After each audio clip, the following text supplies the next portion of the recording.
ಈಗ ಸದ್ಯಕ್ಕೆ ಕ್ವಾಟ್ಲೆ ಕಿಚನ್ನು ಇವ್ರು ಬಿಟ್ಟಿರೋ ಪ್ರೋಮೋ, ಇವರು ರಕ್ಷಿತಾದೇ ಸಪ್ರೇಟಾಗಿ ಪ್ರೋಮೋ ಬಿಟ್ಟಿದ್ದಾರೆ.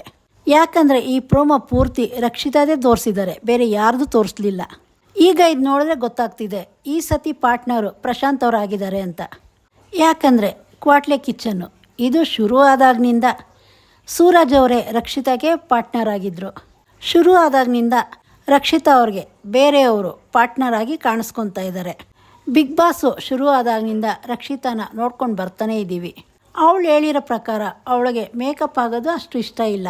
ಯೂಟ್ಯೂಬ್ ಚಾನಲ್ನಲ್ಲಿ ಇದನ್ನೆಲ್ಲ ಹೇಳ್ಕೊಂಡಿದ್ದಾಳೆ. ಅವರು ಜಾಸ್ತಿ ಮೇಕಪ್ ಮಾಡೋಕ್ಕೆ ಹೋದ್ರು ನನಗೆ ಕಮ್ಮಿ ಮೇಕಪ್ ಮಾಡಿ ಅಂತ ಹೇಳ್ತಿದ್ಲು. ಆದರೆ ಈ ವಾರ ರಕ್ಷಿತಾ ಮೇಕಪ್ ಸ್ವಲ್ಪ ಜಾಸ್ತಿನೇ ಆಗಿದ್ದಾಳೆ.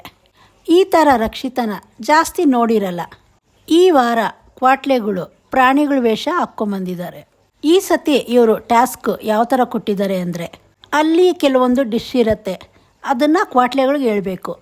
ಆದರೆ ಕ್ವಾಟ್ಲೆಗಳ ಕಿವಿಗೆ ಇಯರ್ಫೋನ್ ಹಾಕಿದ್ದಾರೆ. ಇದರಿಂದ ಅವ್ರಿಗೆ ಇವ್ರು ಹೇಳೋದು ಅಷ್ಟು ನೀಟಾಗಿ ಕೇಳಿಸಲ್ಲ. ನಮಗೆಲ್ಲ ಗೊತ್ತು ರಕ್ಷಿತಾ ಮಾತಾಡೋದು ಯಾವ ರೀತಿ ಇರುತ್ತೆ ಅಂತ. ಇಯರ್ಫೋನ್ ಹಾಕ್ದಿರ ಹಾಗೆ ಕೇಳಿಸ್ಕೊಂಡ್ರೇನು ರಕ್ಷಿತಾ ಏನು ಮಾತಾಡ್ತಾಳೆ ಅಂತ ಗೊತ್ತಾಗಲ್ಲ. ಅದೇನೋ ಪಲ್ಲಿ ಬಳ್ಳಿ ಅಂತ ಹೇಳ್ತಿದ್ದಾಳೆ, ನಮಗೆ ಗೊತ್ತಾಗ್ತಾ ಇಲ್ಲ ಅದೇನು ಅಂದ್ಬಿಟ್ಟು. ಪ್ರಶಾಂತ್ ಬರಬೇಕಾ ಅಂತ ಕೇಳ್ತಿದ್ದಾನೆ, ಅವನಿಗೆ ಆ ರೀತಿ ಕೇಳಿಸಿದೆ. ಇಲ್ಲ ಕಾಮಿಡಿ ಮಾಡೋದಕ್ಕೂ ಆ ರೀತಿ ಹೇಳಿರ್ತಾನೆ. ಕಾಶ್ಮೀರಿ ಆಲೂ ಪರೋಟ ಅಂತ ಇನ್ನೊಂದು ಕೊಟ್ಟಿದ್ದಾರೆ, ಅವಳು ಇಷ್ಟು ದೊಡ್ಡದ ಅಂತ ತಲೆ ಮೇಲೆ ಕೈ ಇಕ್ಕೊತಾ ಇದ್ದಾಳೆ. ಅದನ್ನು ಕೇಳಿ ಪ್ರಶಾಂತ್ ಏನೋ ಕೆಟ್ಟ ಮಾತು ಅಂತಿದ್ದಾಳೆ ಅಂತ ಹೇಳ್ತಿದ್ದಾನೆ. ಇದನ್ನು ಕಾಮಿಡಿ ಮಾಡಬೇಕು ಅಂತಲೇ ಹೇಳಿರ್ತಾನೆ.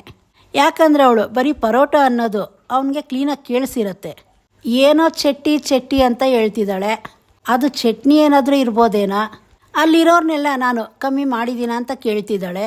ಅವರೆಲ್ಲ ಜಾಸ್ತಿ ಮಾಡಿದ್ಯಾ ಅಂತ ಒಂದೇ ಸಲ ಹೇಳ್ತಿದ್ದಾರೆ. ಕಮ್ಮಿ ಮಾಡಿದ್ದೀನ ಅಂತ ಕೇಳ್ತಿದ್ದಾಳೆ ಅಂದರೆ ಏನನ್ನು ಕೇಳ್ತಿದ್ದಾಳೆ?